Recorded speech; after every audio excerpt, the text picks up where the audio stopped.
Hello, everyone. Welcome to another episode at You Reinvent. Today, I want to talk about one of the most routine occurrences in a parent's life. Any guesses?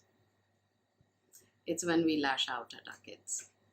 We get angry, we get frustrated, we are overwhelmed, we are overworked, we're exhausted, we haven't slept.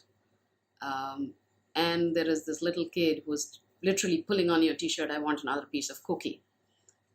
And you just want the world to stop somewhere, somehow, and just give you the 5 minutes of peace and quiet in this world. And in order to attain that peace and quiet, because everybody wants a piece of you, you lash out. In that moment, it seems to be the only solution, because what do you do? Now, if you listen to carefully what I just said, in that moment, it seems to be the only solution. What I'm trying to deconstruct today here with you is that the only solution? Is there a better solution?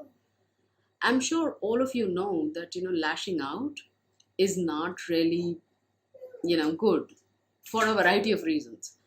So what do?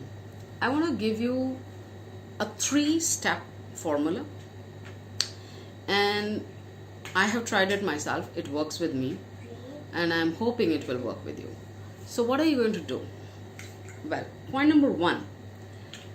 When there is this, next time you are faced with such a situation where everybody wants a piece of you, remove yourself from that situation. When I say remove, it means physically go into another room. Okay? Tell them that you don't want to talk right now. You don't want any interaction. You just want peace and quiet. Go into another room.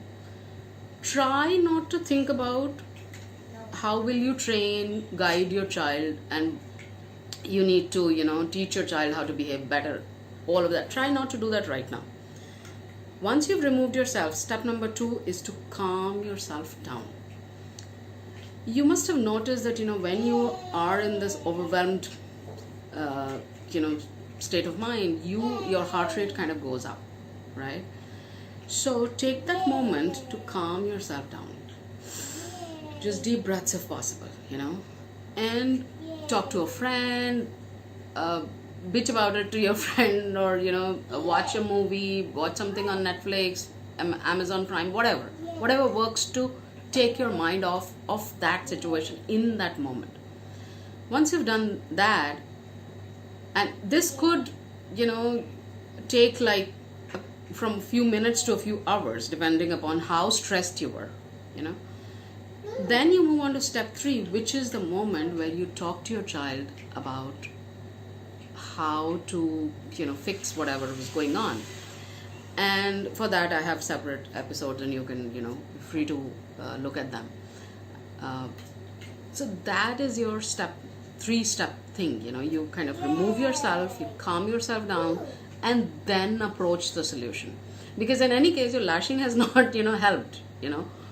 For all it has actually made the situation worse.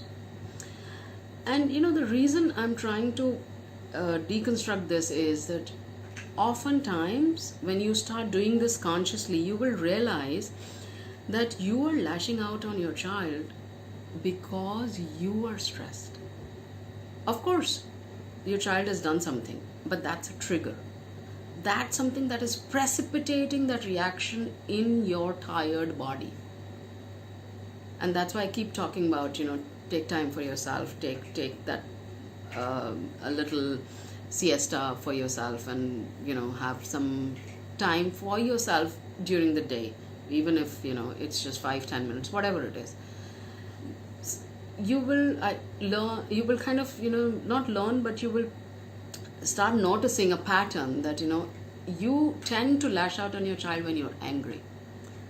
So more often than not, it's got nothing to do with what the child is doing. It's got everything to do with how you're feeling. And if you're able to calm yourself down, I'm not saying that situations will not get worse or your child will never misbehave. He or she will. That's what children do.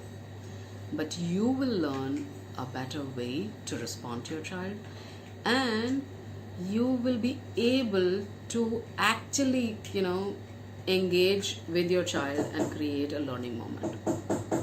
Until next time, take care and have fun.